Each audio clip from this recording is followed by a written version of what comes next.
It was supposed to be a quiet evening, a routine drive, a mother and her children heading home. But in a matter of seconds, everything was gone. At exactly 8:36 p.m., on a suburban intersection lit by red traffic lights, a black car barrels through at 112 miles per hour. It doesn't slow. It doesn't swerve. It doesn't stop. The impact is catastrophic. The call comes in, there's been a crash, there's children in the car. By the time paramedics arrive, it's already too late for 4 lives. Andrea Hudson was 38 years old, a devoted mother to 5 children. Loved by her community. Known for her smile. She had just picked up her daughter's friends after an evening school event. They were excited, tired, happy. Normal.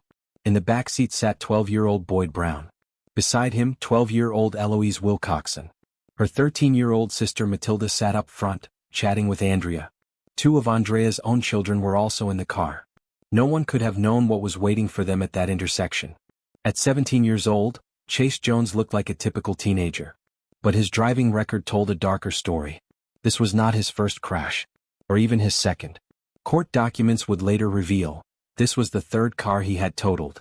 All of them caused by reckless speeding. All of them avoidable. But each time he walked away. And no one held him accountable. Until now. That night, Chase was driving a borrowed car. He had no license. No insurance. No sense of consequence. Surveillance footage shows him accelerating wildly, clocking in at 112 miles per hour in a 40 miles per hour zone.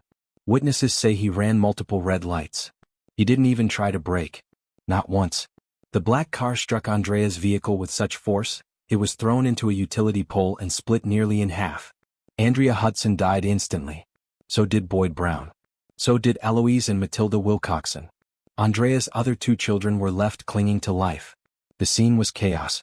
First responders described it as one of the worst crashes they had ever seen. Neighbors gathered. Some cried. Some prayed. Others just stood in silence.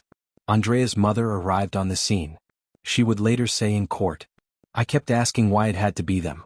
If Chase had been held responsible after his first or second crash, maybe my daughter and those children would still be alive." Chase Jones sat silently as the charges were read out. 4 counts of vehicular homicide. 2 counts of serious injury by vehicle. Reckless driving. Speeding. Running a red light. Driving without a license. The prosecutor held nothing back. The judge called it a case of absolute disregard for human life. Chase's defense attorney read a letter of apology. But Chase never stood. Never spoke. Never cried. The victims' families did. One by one they told the courtroom about birthdays that would never be celebrated. About empty chairs at the dinner table. About nightmares that would never end. Chase Jones faced a maximum of 23 years in prison. He was sentenced to 17.5 years. Some say it wasn't enough. Others say it's more time than many teens receive.